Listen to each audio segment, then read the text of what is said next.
Good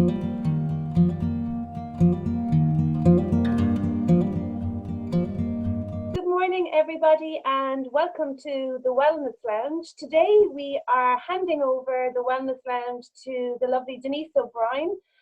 Denise is a close personal friend of mine, someone who I've studied with and shared this personal growth journey with, so I'm really, really excited to be sharing this project with her as well. She is an executive coach, a leadership coach. She's also a mother, I should say that as well. And she has her own business, O'Brien Learning Solutions. And I asked Denise to be a part of the lounge to help us to manage change, because that's kind of what you do, Denise, isn't it? You're helping people and organizations to manage the process of change. Yeah, exactly. That's exactly what I do. So companies who have maybe, people issues, that's a broad term, but or who are trying to maybe ramp up or ramp down, or change the organizational design, would ask me to come in and help them to help their people move through the change kind of as smoothly as possible. That's generally what I do. And within that, then there'd be executive coaching, one-to-one coaching. And I also have personal coaching clients as well, on a one-to-one basis outside of that. Because I think people generally say they don't like change and that they find change a difficult process. So having that kind of self-reflection piece and self-awareness piece can really support people through that. But also at the moment, I don't think there's a person in the world, it's a very, very unique time, that change hasn't kind of been put on us. And we weren't prepared for the extent of the change happening, and also the change is happening in all areas of our life. So do you think that there's scope here for people to actually reflect and to get something out of this time? Yeah, absolutely, Gillian. Like, I agree with you, like, wholeheartedly. I think this is a phenomenal period of change for everybody. There isn't anyone I know that hasn't been affected by what's going on at the moment. Some people have lost their jobs, some people are in family situations that they haven't been in for a while, or without family members. But I do think that there's an opportunity here for people to look at and reflect on, their life and where they're at, and looking at, areas that they might like to start working on now while they have the time, and the space to reflect on that. A lot of people are afraid of change, absolutely. A lot of people want change, but they don't really want to change, and that's where I see the problems. But that's where I would work with people around kind of looking at, what's important to people, first of all. So, what areas of their life would they like to change, and then what's holding them back. And generally there's, all kinds of beliefs around change, around life, around themselves, that might be holding them back. We all have them, I have them, and it's about bringing that out into the awareness and seeing, okay, how can I help myself to change, Because I think, again, I've been speaking to a lot of people over the last week, and the reoccurring theme is that we have time. And even though some people out there might say I have less time because they have their kids at home, they may have their home, and the house is a little bit more busy, there are pockets of time throughout the day that you can create, because we're very insular at the moment. A lot is happening in the house, and there's less, people were saying that kids' activities have stopped, so you're not on the road as much, you're not traveling to work as much. So there are opportunities for time to sit down, as you said there, reflect. Even though you may not want it to happen, how can I actually make this a positive change, or what can I learn about myself in this time? So what are you going to suggest to our members of the Wellness Lounge? What's a good start for them? Well, a good start, because you've touched on an important point there, like, people's routines have completely changed. And when I'm working with a client, whether it's like an organization on a large scale or an individual on a one-to-one basis, like, we always would need to get down to the level of, you know, what do you value? So what's important to you as an organization or as an individual? So let's talk about individuals for now. So people who are at home, you know, homeschooling, you know, doing all the cooking, whatever it is, maybe looking after older members of the family, might have a chance now to really see, you know, up close and personal, actually my values in life really are, you know, family, health, love, you know, whatever it is. And I think this situation might help people see the wood from the trees, you know.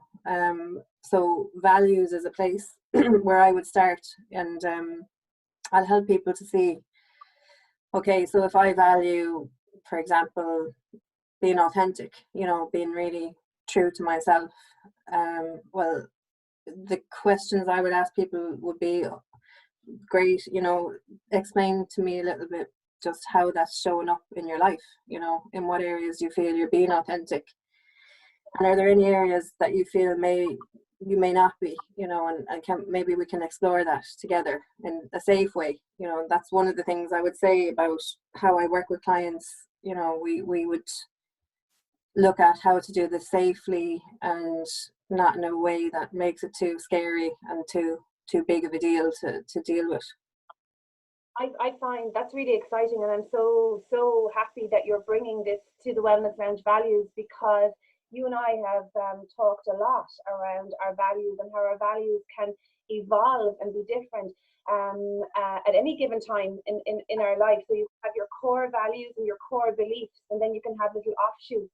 But I think what I've realized in my life is when I'm not aligned with my values, and so sometimes I can be confused and prioritize other things. So I love what you're saying there, where it's giving people an opportunity to spend time with value and with family, and you know, the basics, going back to basics and actually tuning in, what is this giving me? Because there is this fear that when things go back to normal, whatever that is, are we going to get lose the run of ourselves again? You know, I believe that this has happened for a reason.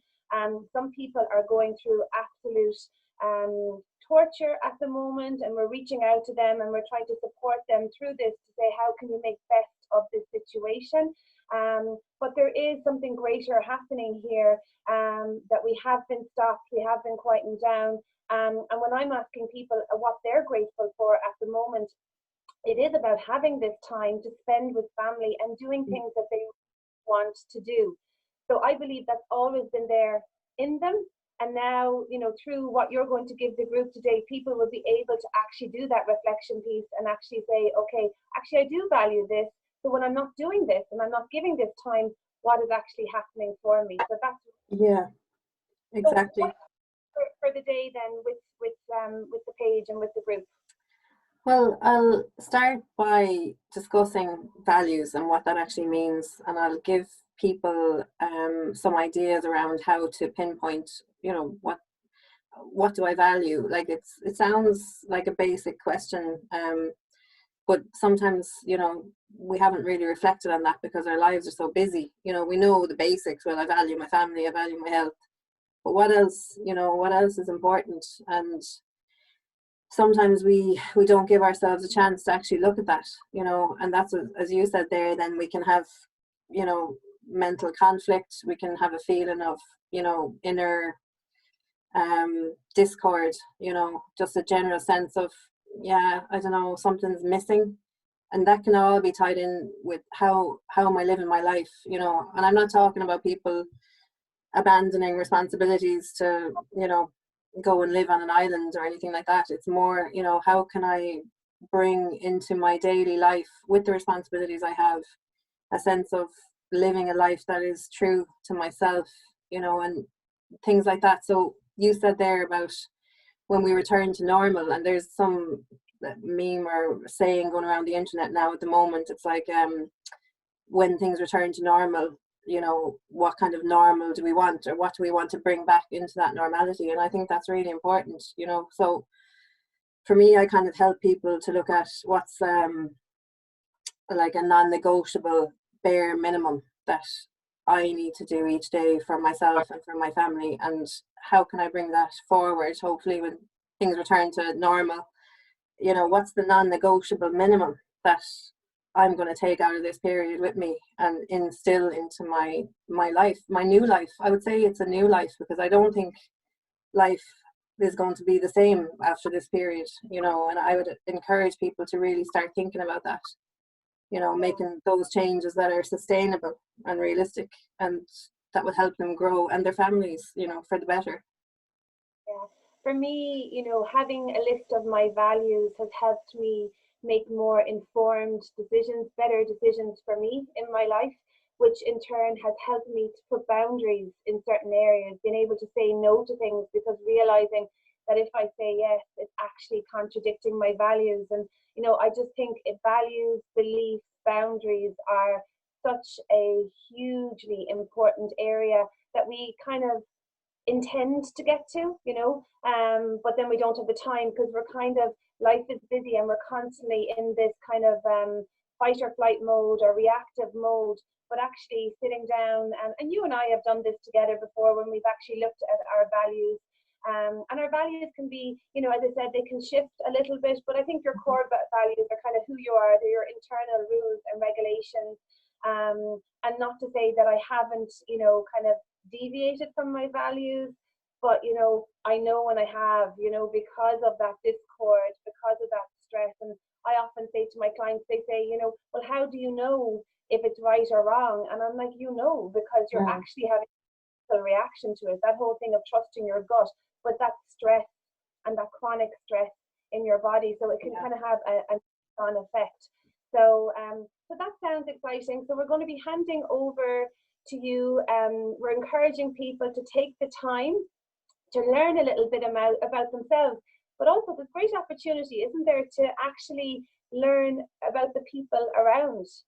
This is great for relationships, all types of relationships, not just like partnerships or romantic relationships, but even, helping you to understand, that's why we don't agree on that. You have a value around time, I have a value around something else. You have a value around money, I have a value around adventure, or whatever it is. So it's really, really, I find empowering, and it can help people understand themselves and each other a little bit more. Yeah.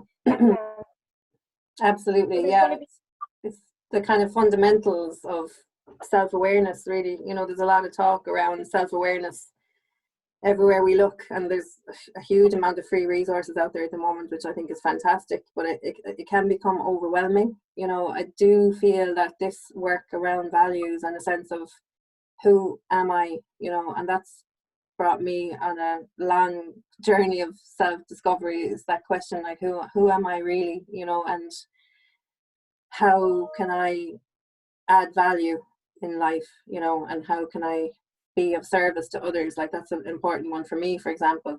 But all that took a lot of unraveling. Like, some of this work, it's not easy, like you said there, about boundaries. And if I say yes to this, what am I saying no to? And some of that work can be sticky, and tricky, and not everybody likes to go there. But one of the things I'd like to say, just before we finish, is that one of the teacher trainings I did along the way was to become a Louise Hay trainer, and a lot of the viewers here, I'm sure, would have heard of Louise Hay. So I like to tie in some of that with the work that I do, and I feel it softens it, and it makes it easy and more self-nurturing, I suppose. So I'd like to share some of that with the viewers here as well. Well, for those, I suppose, who don't or haven't heard of Louise Hay, how would you describe, like, Louise Hay was one of those first kind of thought leaders, motivational teachers, and inspirers, and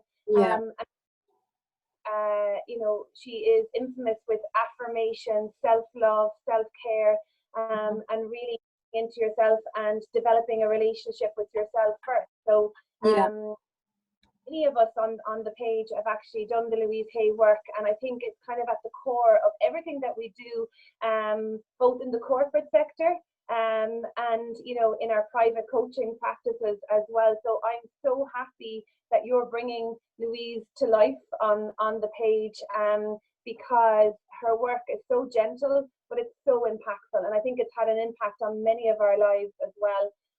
And again, you know, why are we doing this? Because if we don't develop that relationship with ourselves, how can we have these healthy relationships in other areas of our life? If we don't have a sense of ourselves first, take care of ourselves first, how can we show up in other areas? So it sounds like you have a really kind of wide spectrum of content today that you're going to be guiding people through. So I'm excited to be receiving it, and excited to be handing over the lounge to you.